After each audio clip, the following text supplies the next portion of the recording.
Jangan coba-coba pokoknya, jangan coba-coba. Kalau perlu FPI bubarkan aja itu. Bubarkan saja itu. Ya. Kalau coba-coba dengan TNI, mari. Adil, saudara. Kalau adil enggak apa-apa. Enggak apa-apa. Enggak apa-apa. Saya enggak pusing kok. FPI mau dibubarin saya enggak pusing.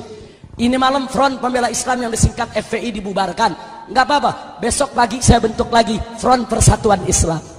Singkatannya sama FPI. Dibubarin lagi saya bikin lagi Front Persaudaraan Islam. Singkatannya sama FPI, yang mimpin dia juga. Dibubarin lagi nggak apa-apa, saya ganti lagi jadi Front Penjaga Islam.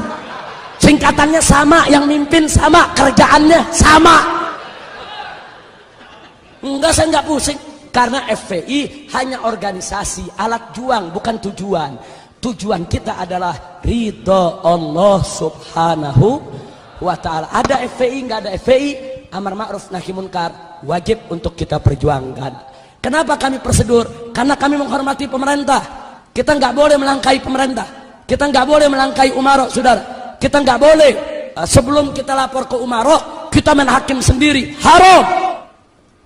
Pemerintah kita angkat untuk melaksanakan tugasnya.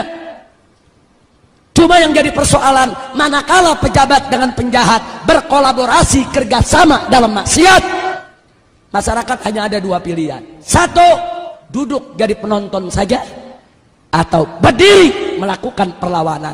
Kami dari FPI milih yang kedua, kami diri, kami lawan. Kami nggak mau untuk menjadi penonton, saudara. Nah, yang begini inilah pada akhirnya begitu bentrok baru masuk TV, saudara. Nah, jujur aja saya mau tanya, FPI lagi dialog, emang ada di TV? FPI tulis surat, emang masuk di TV? Nggak ada. FPI demo damai sambil tahlil zikir, ada di TV? Giliran ngegerebek baru masuk TV. Kami turun di Aceh, 1.300 laskar FPI termasuk dari Jawa Timur. Dari Jawa Timur ini hampir 400 pemuda kami kirim ke Aceh. Pada saat terjadi tsunami, 4 bulan kita kerja, 100.000 mayat kita evakuasi. Kita cari mayatnya, masukkan ke kantong mayat, sholatkan, kuburkan. 100.000 mayat.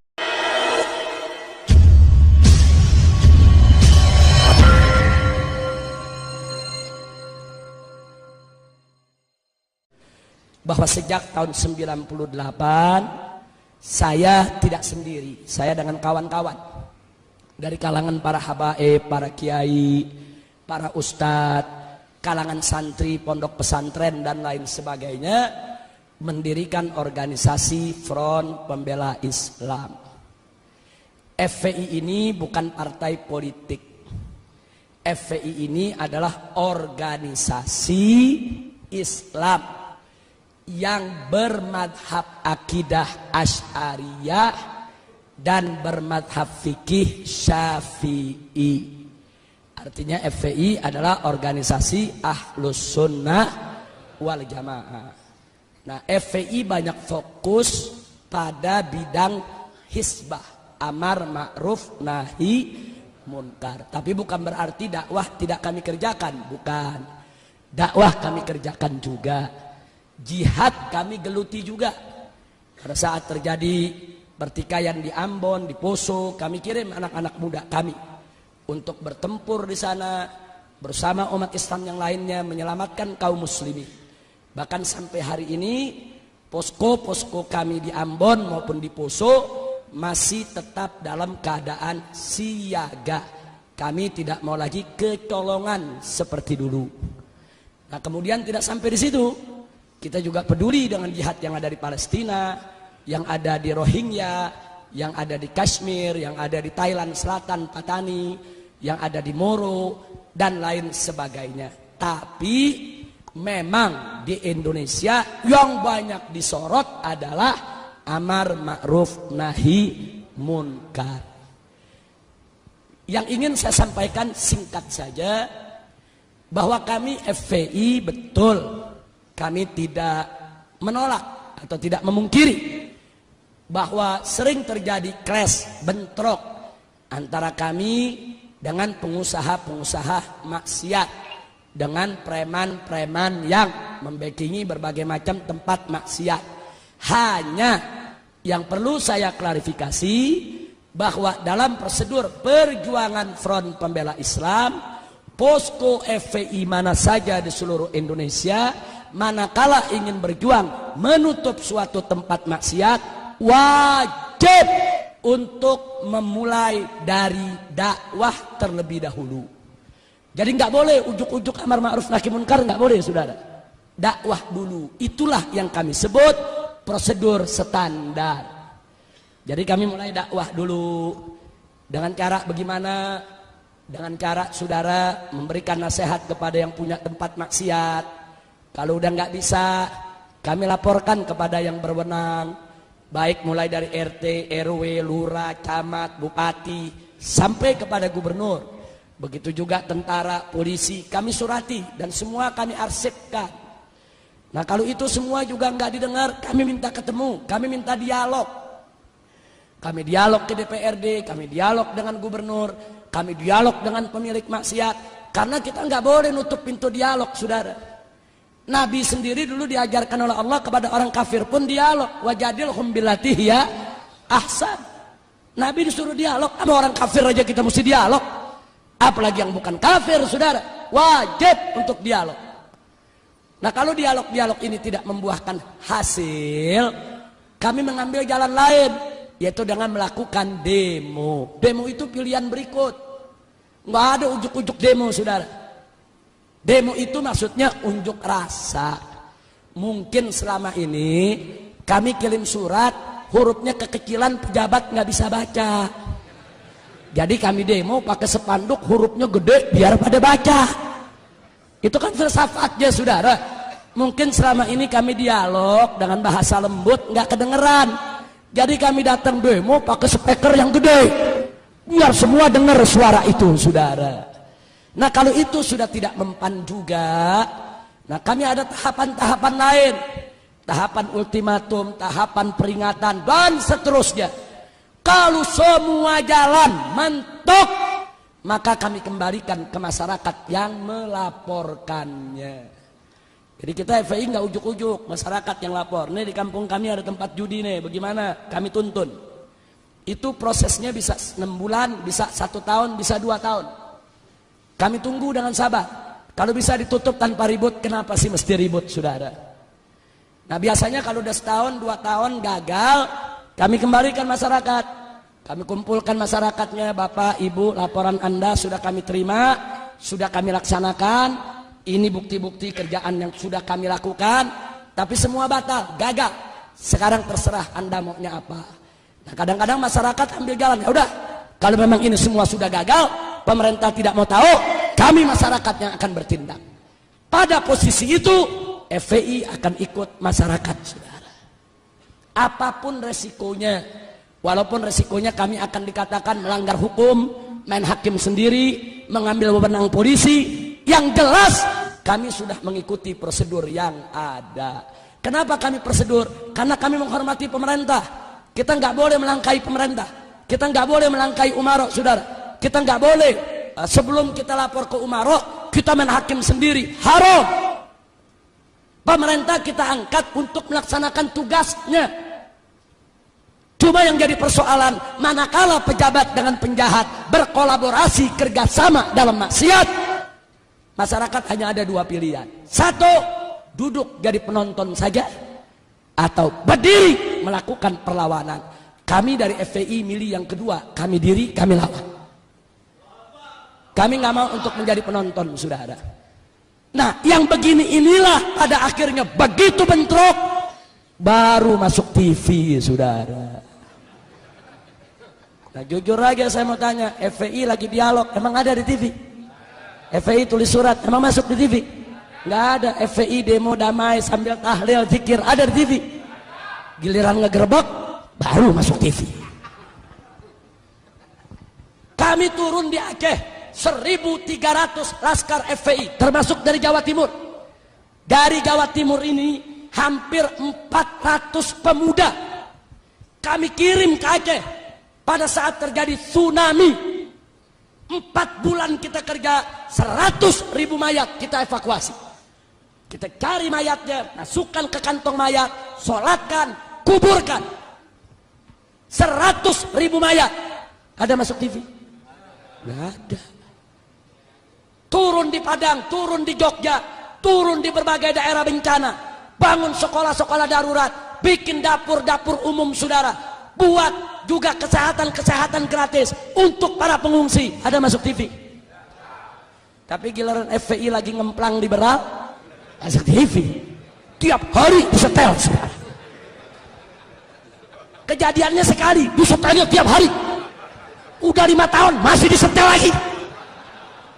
Tinggal orang Jawa Timur yang gak tahu apa-apa, kok FPI ngemplang melulu tiap hari ya. Masya Allah. Tapi nggak apa-apa, ini adalah perjuangan. Ini namanya perjuangan, dinamika, nggak apa-apa. Memang kami tidak punya TV, kami tidak punya radio, kami tidak punya media. Tapi yakinlah, kalau ada orang yang membenci FPI karena salah informasi, kami yakin begitu suatu ketika dia mendapat informasi yang benar, kebenciannya akan hilang. Kalau dia benci karena salah paham, kami yakin suatu saat begitu salah pahamnya hilang, kebenciannya akan ikut hilang, saudara. Kalau dia benci, saudara, karena memang dia tidak kenal, dia belum tahu, wajar. Karena yang namanya manusia, annas a'da'u majahilu. Manusia itu adalah musuh dari apa yang dia tidak tahu. Tapi suatu ketika dia tahu, insya Allah dia tidak jadi musuh lagi. Tapi kalau yang benci FPI karena iri, dengki, bughut, sulit dicari obatnya, saudara. Al-Imam Asy-Syafi'i radhiyallahu ta'ala anhu mengatakan dalam syairnya, saudara, kullu adawatin qad turja shifa'uha illa adawatu man adaka bil hasadi. Setiap permusuhan bisa diharapkan obat penyembuhnya, kecuali permusuhan dari orang yang memusuhimu karena iri dan dengki. Orang kalau sudah bukut, iri, dengki, walaupun kita baik tetap jelek, walaupun kita udah benar tetap salah, apalagi salah. Nah, udah susah. Kalau udah begitu kita serahkan saja, fatawakkal Allah. Nah ini yang saya ingin klarifikasi. Nah yang terakhir yang saya ingin klarifikasi juga, saudara, adalah hal-hal yang sebetulnya pemerintah mesti adil.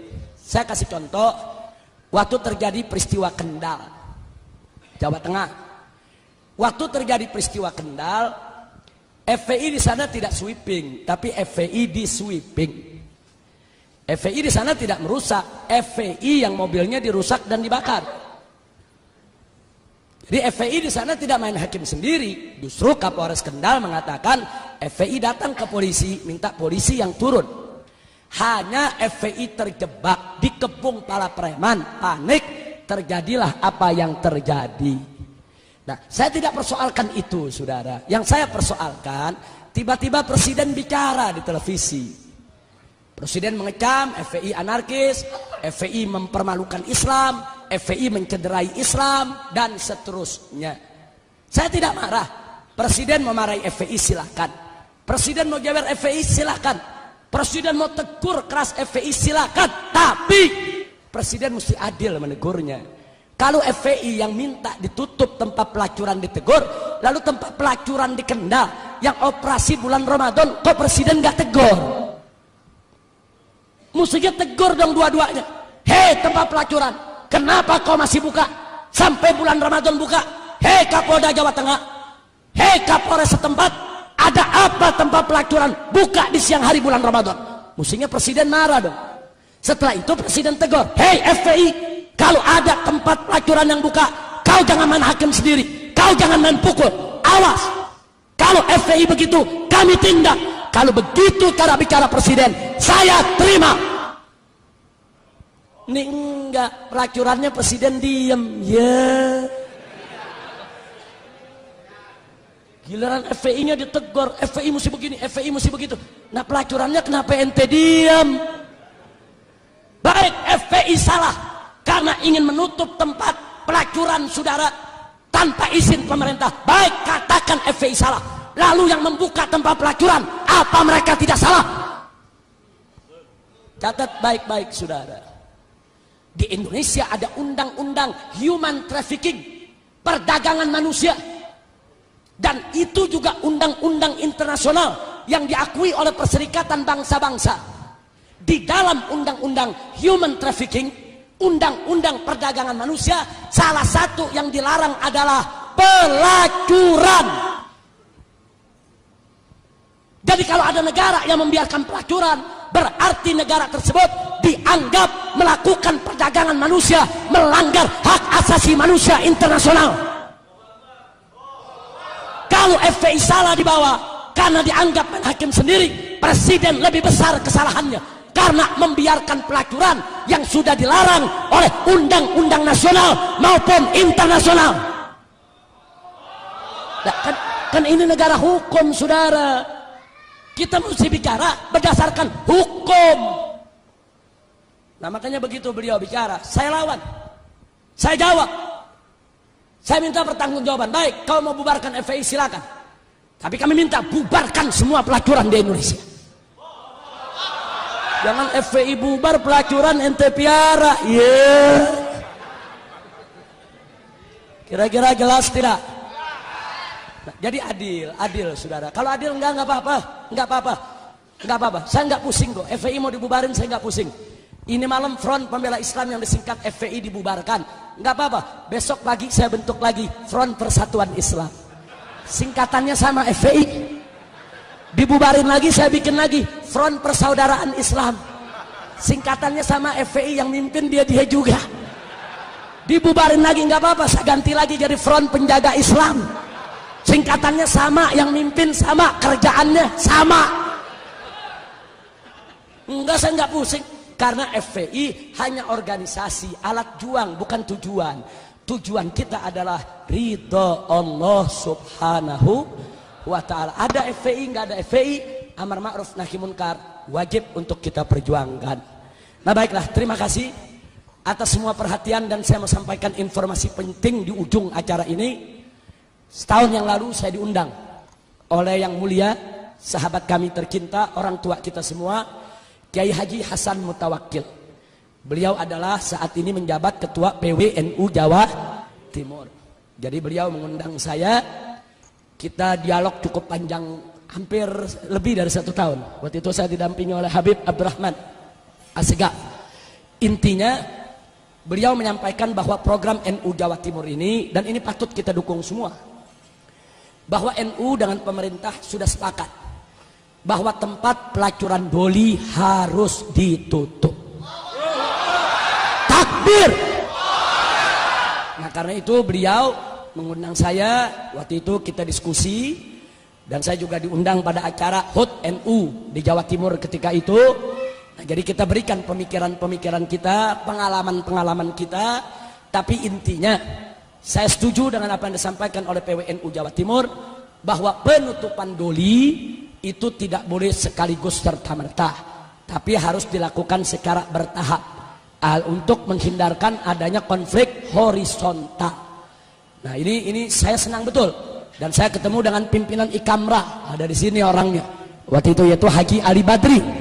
Jadi waktu beliau jemput saya di airport, saya ngomong sama Haji Ali Badri, Haji Ali Badri, ini Jawa Timur terkenal banyak kiainya, banyak pesantrennya, banyak NU-nya, banyak majelis taklimnya, tapi luar biasa tempat pelacurannya paling gede se-Asia Tenggara. Haji Ali Badri dengar begitu nggak bisa tidur, saudara. Tapi alhamdulillah, akhirnya beliau dengan Ikamranya bergerak bareng dengan PWNU Jawa Timur, mendorong wali kota, mendorong gubernur, dan seterusnya. Insya Allah, setahu saya saat ini sudah lebih dari 40%, sudah lebih dari 40%, yaitu pelacur-pelacur yang ada di doli itu sudah disosialisasikan, sudah dikeluarkan dari doli, sudah dikembalikan ke kampungnya masing-masing dengan diberikan pendidikan, keterampilan, dan diberikan modal supaya mereka tidak melacur lagi. Nah sisa 60%. Nah mudah-mudahan ke depan doli betul-betul tutup dari Jawa Timur. Amin ya rabbal alamin. Saya katakan kepada Kiai Haji Hasan Mutawakkil, kalau NU di Indonesia sudah bangkit untuk melawan kemunkaran, saya yakin insya Allah nggak lama lagi kemunkaran punah dari Republik ini, saudara. Biarkan NU yang menjadi lokomotif, kami siap untuk menjadi gerbongnya, untuk mendukung NU, karena NU adalah orang tua kami, NU adalah rumah besar Ahlus Sunnah wal Jamaah. Maka itu saya mau tanya semua yang ada di sini, siap berjuang? Siap dukung NU Jawa Timur? Siap untuk menutup dole? Siap menegakkan yang hak? Siap melawan kemunkaran? Takbir!